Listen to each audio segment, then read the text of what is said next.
Welcome to Williams High School and welcome to biology. My name is Mr. Mahmood and I am excited to start this journey with you guys. Hopefully we're going to learn a lot over the course of the year from each other. I do a lot of things differently in this classroom, and what better way to explain that to you than by doing my syllabus a little differently as well. So today I'm not here to talk to you about rules and guidelines and all that stuff. You'll figure that out later. Today I'm really here to just walk you through the culture of my classroom and my expectations for you.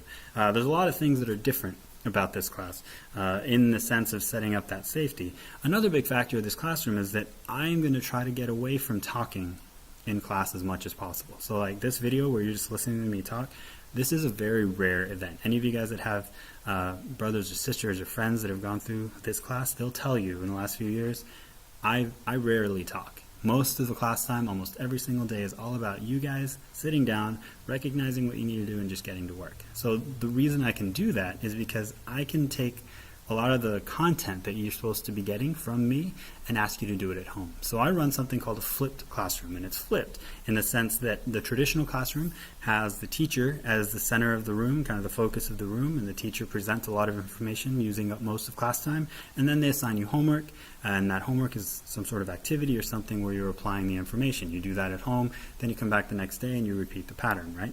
That's kind of the traditional teaching model.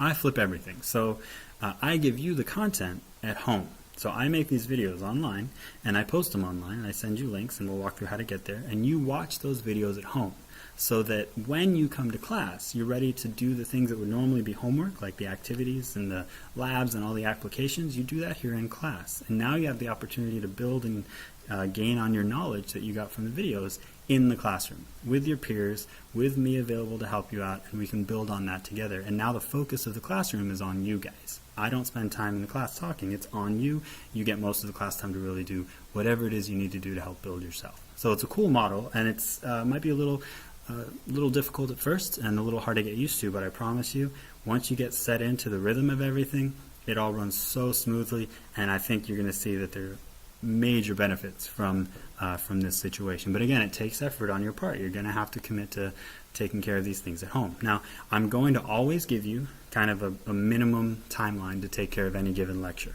My lectures run anywhere from like 30 to 45 minutes, but I only assign maybe 1 or 2 lectures a week. So I usually give you at least 3 nights to watch any given lecture.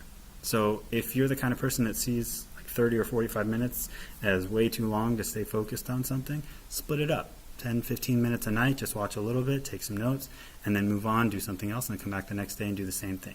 Or if you're someone that can commit to something like that and just knock it out, then knock it out 1 night a week. But I'm not going to take up too much of your time. My goal is only to commit about 10 or 15 minutes on average a night for you to take care of whatever it is you need to do for me, which is pretty much the expectation, I think, on any of your classrooms here in high school, right?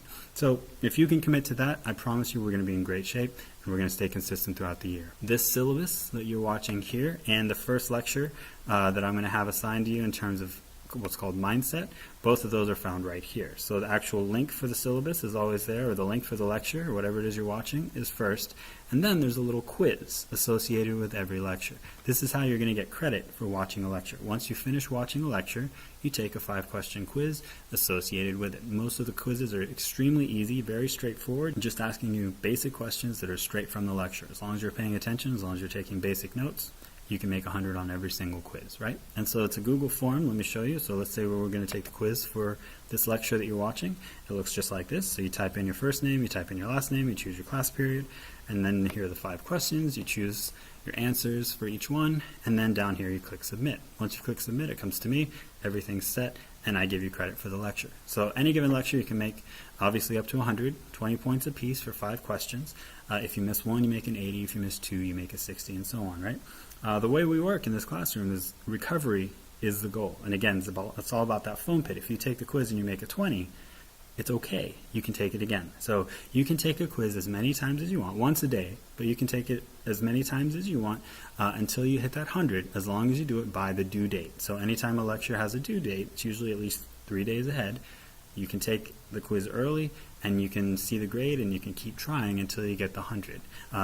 If after the due date you keep trying, the best you can make after that is an 80. 80 is still not bad, but I want to make sure that you're trying to follow the basic timeline so that you're taking care of the lectures in the time I need. So there's a little bit of a consequence if you don't make it by the actual due date. But you can keep taking it again as many times as you want, and you'll be able to get up to an 80 anytime after that.